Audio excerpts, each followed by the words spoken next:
자, 우리 18번 생명보험과 세금 우리 첫 번째 파트 한번 보도록 하겠습니다.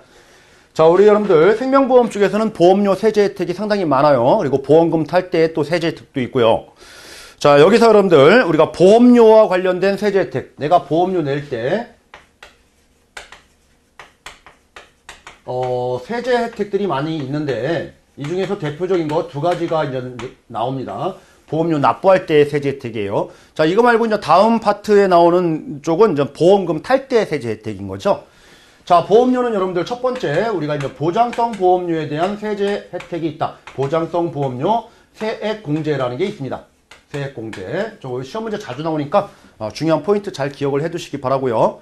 자, 첫 번째 보장성 보험료 세액공제는 여러분들 누구를 대상으로 하는 거냐면은 근로소득자를 대상으로 합니다. 근로소득자.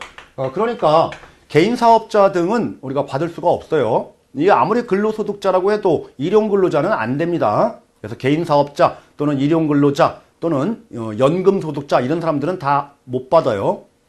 자, 그러면 누구를 위한 보험의 보장성 보험이냐라는 거죠. 가족들, 즉 부양가족들이라고 얘기하면 되겠죠. 그 부양가족들, 즉 세법상 기본공제 대상자라고 합니다. 본인뿐만 아니라 이 기본공제 대상자를 대상으로 우리가 피보험자로 하는 보장성 보험에 가입하면은 세제 혜택, 세액공제를 받을 수가 있는데, 자, 아무리 그래도 여러분들 부양가족이다 보니까 요건이 필요해요. 자기 스스로 능력이 있으면은 부양 대상이 아니에요. 그래서 연령요건 첫 번째, 연령요건으로 만 20세 이하자 또는 60세 이상자를 대상으로 합니다. 그리고 두 번째, 소득요건으로 연간 소득금액이 100만원 이하인 자를 대상으로 해요. 자, 요런 두 가지 요건을 동시에 충족하는 부양가족을 위한 우리 피보험자로 하는 보장성 보험에 가입했을 때 세액공제 혜택을 주겠다라는 겁니다. 자, 그러면은 무조건 다 연령요건 따지느냐라는 거예요. 이 연령요건을 안 따지는 대상이 있어요. 소득은 따지지만 누구냐라는 거죠. 우리가 장애인과 관련된 부분들은 우리가 장애인이 30살이다. 그렇죠? 그래도 해준다라는 거예요. 연령요건은 안 따진다, 장애인은.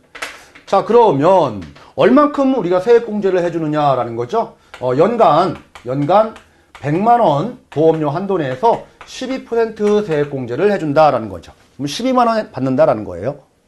자, 그런데 요 장애인 전용 보장성 보험을 가입을 하게 되면은 연간 100만원 한도 내에서 15%까지 추가적으로 더 받을 수가 있어요. 15만원. 자, 그런데 이 일반 보장성 보험하고 장애인 전용 보장성 보험하고 두 개가 이제 하나의 상품이다라고 하면은 여기도 해당되고 저기도 해당된다라고 하면은 중복으로 따로따로 다 받을 수 있느냐? 그건 아니에요. 중복일 경우에는 하나만 적용됩니다. 15만원 적용하면 되겠죠. 이해했죠? 자, 그러면은 중간에 만약에 보장성 보험을 가입하다가 1월 1일부터 가입하다가 중간에 깼네요. 해지했네요. 그러면 이미 납입한 보험료에 대해서는 세액공제를 못 받는 거냐? 아닙니다. 납입한 거는 무조건 받아요. 납입 기준이에요.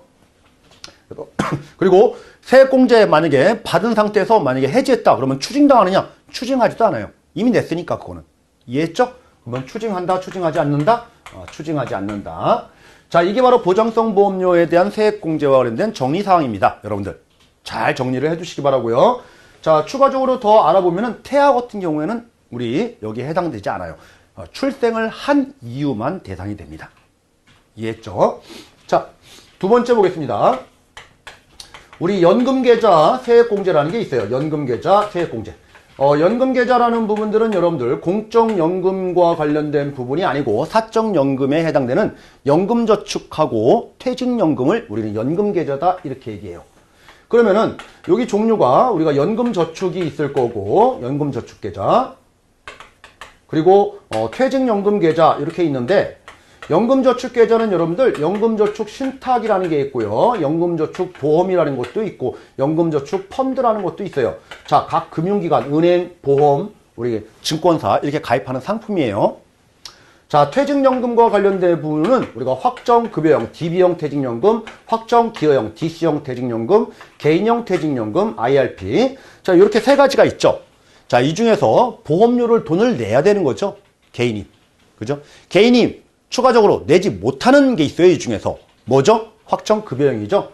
이 확정급여형은 회사가 책임지고 퇴직연금을 끌고 운영하는 제도이기 때문에 근로자가 추가적으로 납입할 수가 없는 상품이에요. 그러니까 내가 내는 돈이 없으니까 세액공제 대상이 아니다라는 거예요. 그래서 연금계좌에는 확정급여형은 제외됩니다. 자, 포함한다 그러면 틀려요, 여러분들. 자, 그러면 연금계좌 세액공제를 그러면 얼마까지 해주느냐? 자, 연금저축만 놓고 보면은 여러분들 400만 원까지, 연간 400만 원까지. 자, 우리 퇴직연금까지 다 포함하면 토탈 700만 원까지 이렇게 세액공제가 적용되는 거예요. 얼마? 12%.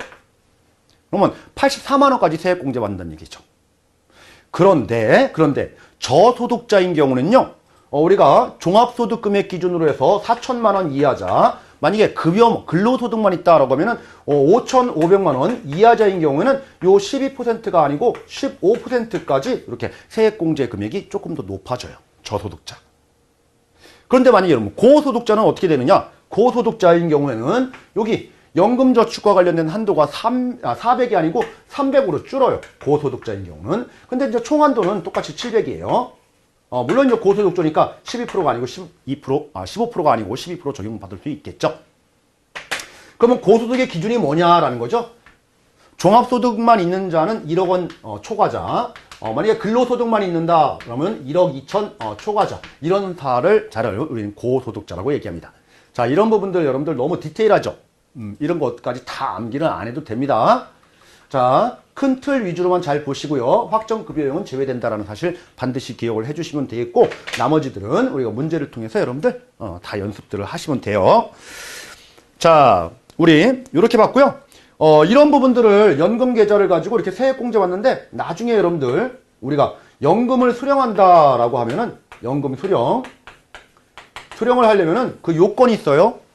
요건 55세 이후부터 수령해야 돼요. 55세 이후부터. 그러면 70세까지 수령할 때는 우리 5% 연금소득세율로 원천징수합니다. 70세 넘어서 80세 미만까지 수령하면 4%로 연금소득세를 수령해요.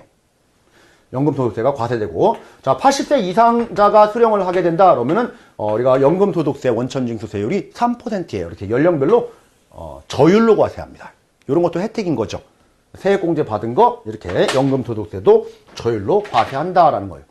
자, 이렇게 연간 가입할 수 있는 연금계좌의 한도는 우리가 1,800만 원까지 가입을 하는 거예요. 연간 가입 한도는. 그리고 납입기간은 여러분들 5년 이상 납입하면 됩니다. 5년 이상 납입하면 돼요. 그리고 55세 이후부터 수령하면 되는 거고. 이해했죠? 근데 이것도 이제 한도 내에서 수령을 해야 되는 거지, 한도를 초과해서 수령하면 한도 이외에 수령했다라고 하면은 우리 연금소득세가 아니고 기타소득세라고 해서 15%로 이렇게 과세해요. 고율로. 그러니까 한도 내에서 제대로 연금 생활을 하라, 이런 취지인 거죠. 자, 이렇게 우리 보험료와 관련된 세제 혜택 두 가지 중심으로 여러분들 이번 시간에 알아봤고요. 다음 시간부터는 우리가 보험금 쪽으로 또 알아보도록 하겠습니다.